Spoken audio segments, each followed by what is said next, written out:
ये अब पहली बार ओवैसी की पार्टी एआईएमआईएम ने बंगाल में अपना मिशन मुसलमान शुरू कर दिया है। ओवैसी के इस दांव से हर दल में खलबली मची हुई है। अब नेताओं से लेकर वोटर्स तक जोड़ तोड़ की सियासत काफी तेज हो गई है। देखिए, हंगामेदार होते जा रहे बंगाल चुनाव में बड़ी आग है।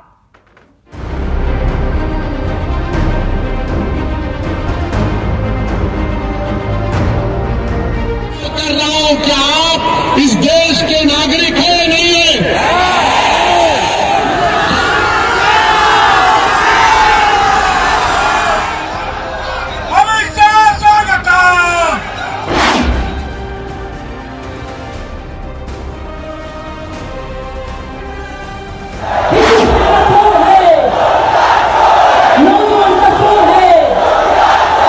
हमारे बंगाल को आ रहे, बंगाल को आ रहे अब बराबर आएंगे बंगाल को। मां माटी और मानुस का नारा तुष्टिकरण, तानाशाही और टोलबाजी में परिवर्तित हो गया है। बंगाल में ओवैसी की एंट्री ममता के लिए खतरे की घंटी। हम लोग ये नहीं देखते कि किसको फायदा हो रहा, नुकसान हो रहा। ममता का खेल बिगाड़ेंगे भाईजान, किधर जाएंगे बंगाली मुसलमान।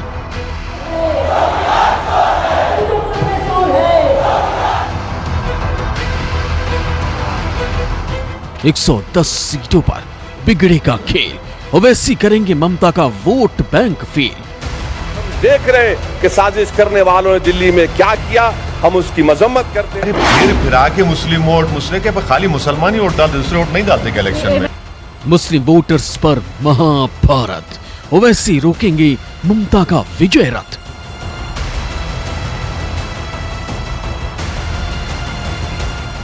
जीत के लिए टीएमसी ने झोंकी ताकत, सड़कों पर बम, आगजनी की दहशत।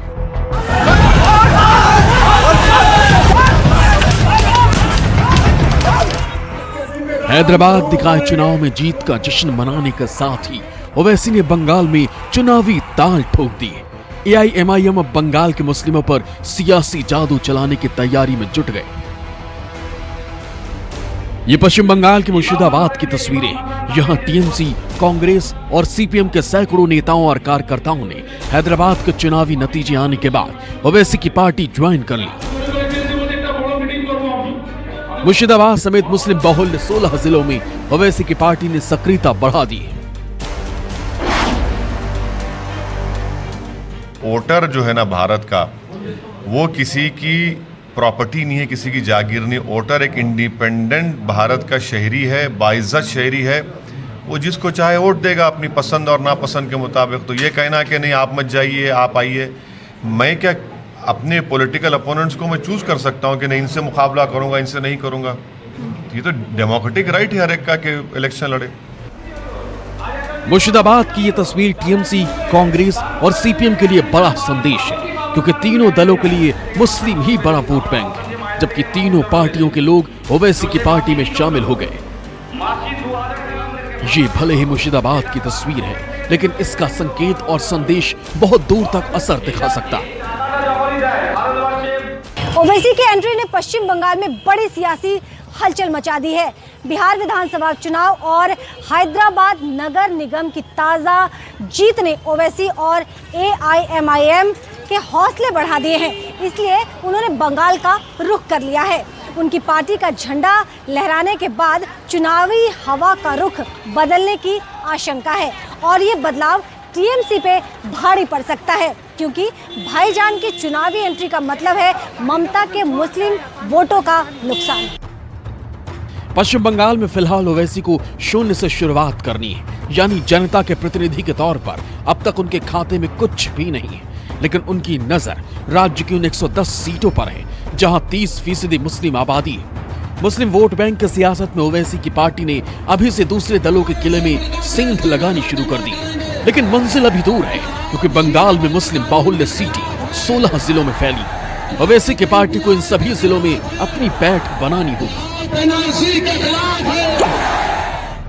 राज्य में कुल 294 विधानसभा सीटें, करीब 110 सीटों पर मुस्लिम वोट निर्णायक। मुर्शिदाबाद जिले में 66% मुस्लिम वोटर, मालदा जिले में 51% मुस्लिम वोटर्स, दक्षिणी दिनाजपुर में 49% मुस्लिम वोटर्स, कूच बिहार जिले में 25% मुस्लिम मतदाता, बीरभूम जिले में 37% मुस्लिम वोटर्स, साउथ 24 परगना जिले में 35% मुस्लिम मतदाता, दक्षिणी 24 परगना में 25% मुस्लिम वोटर्स, हावड़ा जिले में 26% मुस्लिम मतदाता, नदिया जिले में 26% मुस्लिम वोटर्स, करीब 16 जिलों में 10% से ज्यादा मुस्लिम वोटर्स हैं।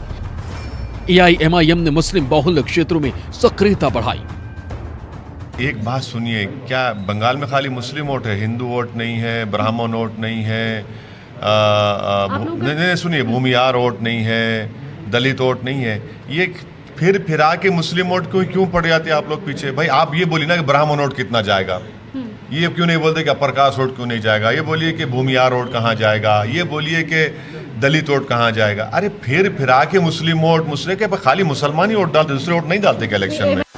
बिहार के चुनावी नतीजों के बाद ओवैसी और ममता के बीच चुनाव से पहले गठबंधन करके बीजेपी को रोकने के प्रस्ताव पर चर्चा की खबरें आ रही थी, लेकिन अब जिस तरह से ओवैसी की पार्टी ने अपनी सक्रियता बढ़ा दी है, उससे बंगाल में ओवैसी और ममता आमने सामने। ओवैसी का जो MIM है उसको सब ऑफिस बेरर तृणमूल में योगदान किए हैं, उसका कोई बेस नहीं रहा, फिर से उसको बेस बनाने पड़ेगा। दूसरी बात है, ओवैसी का प्रभाव जो है वो उर्दू भाषी मुसलमानों में है, वो भी पश्चिम बंगाल बिहार का जो सीमांचल है उसमें है। तो बंगाल में तो उर्दू भाषी मुस्लिम केवल 10% है, 10% है, तो उससे कुछ खास वोट विभाजन के मौका उनको नहीं मिलेगा। बंगाल में ओवैसी के आने से सबसे बड़ा बदलाव ये हुआ कि 74 साल में पहली बार यहाँ के मुस्लिम वोटर्स कांग्रेस, CPM या TMC के अलावा किसी चौथे दल में जा सकते हैं।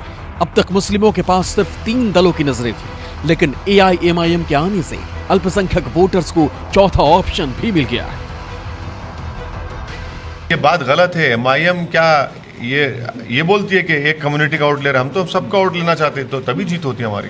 अगर हम फैसला लेते हैं कहीं जगह इलेक्शन लड़ने का, तो जाहिर है वहाँ बीजेपी होगी तो बीजेपी से भी होगा, जो भी पार्टी होगी उनसे होगा इलेक्शन मुकाबला। तो हम तो पिक एंड चूज नहीं कर सकते ना कि किससे इलेक्शन में मुकाबला करेंगे। जो हमारा अपोनेंट होगा उनसे डेमोक्रेटिक तरीके से मुकाबला होगा। ओबीसी के निशाने पर भले ही बीजेपी हो, लेकिन वोट बैंक के लिहाज से उनकी नजर पश्चिम बंगाल के मुसलमानों पे होगी। हालांकि बंगाली मुसलमान की सियासी मिजाज बिहार और हैदराबाद के मुस्लिमों से कुछ अलग है, इसीलिए AIMIM को बहुत कम समय है बंगाल के मुस्लिमों का विश्वास जीतना होगा। उसके बाद ही तय होगा कि बंगाल के मुसलमान ओबीसी को वोट बैंक बनेंगे या नहीं। बंगाल में ओवैसी की पार्टी के स्थानीय नेताओं का दावा है कि वो पूरे बंगाल में बीजेपी से टक्कर लेने के लिए तैयार है। बीजेपी का सत्ता का सपना बंगाल में पूरा नहीं होने देंगे। लेकिन बीजेपी ये मान रही है कि जिन 110 सीटों पर ओवैसी समेत बाकी दलों की नजरें हैं, वो सब उन्हीं में सिमट कर रह जाएंगे। माइनॉरिटीज बहुत ज़्यादा पश्चिम बंगाल में भी ममता जी की सरकार से बहुत परेशान है, दुखी है, क्योंकि हिंसा की राजनीति कोई पसंद नहीं करता, भ्रष्टाचार कोई पसंद नहीं करता, सिंडिकेट राज कोई पसंद नहीं करता। इसलिए बहुत बड़ा वर्ग माइनॉरिटी का भी नाराज है ममता जी से, और हमें उम्मीद है कि वो भारतीय जनता पार्टी के समर्थन में खड़ा हो। खबर है कि ओवैसी की पार्टी के लोग अपने संगठन को मजबूत करने के लिए उनके कई दौरे प्लान कर रहे हैं। इसके अलावा AIMIM के नेता और कार्यकर्ता दूसरे दलों के संपर्क में। ओवैसी की पार्टी बंगाल में दो तरफा लड़ाई लड़ने की रणनीति बना रही है। एक तरफ वो मुस्लिम वोट बैंक साधने की कोशिश में, तो दूसरी तरफ दूसरे दलों के नेताओं को अपने साथ लाकर TMC, कांग्रेस और लेफ्ट का खेमा कमजोर करने का दांव खेला जा रहा है। ओवैसी के आने के बाद से बंगाल में TMC, लेफ्ट और कांग्रेस के चुनावी समीकरण बिगड़ते नजर आ रहे हैं। राजनीतिक गलियारों में सवाल उठने लगा है कि क्या ओवैसी सीधे तौर पर बिहार की तरह यहाँ भी मुस्लिमों के दम पर ममता के वोट बैंक में सेंध लगा पाएंगे? क्या ओवैसी आने से बीजेपी के लिए सत्ता की राह आसान होगी?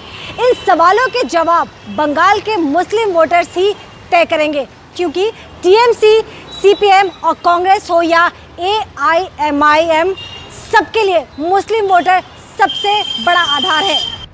बंगाल की चुनावी राजनीति में ओवैसी भाईजान की पार्टी मिशन मुसलमान पर काम कर रही है, इसलिए मुस्लिम बहुल 110 सीटों पर जिताऊ उम्मीदवारों की तलाश तेज हो गई है।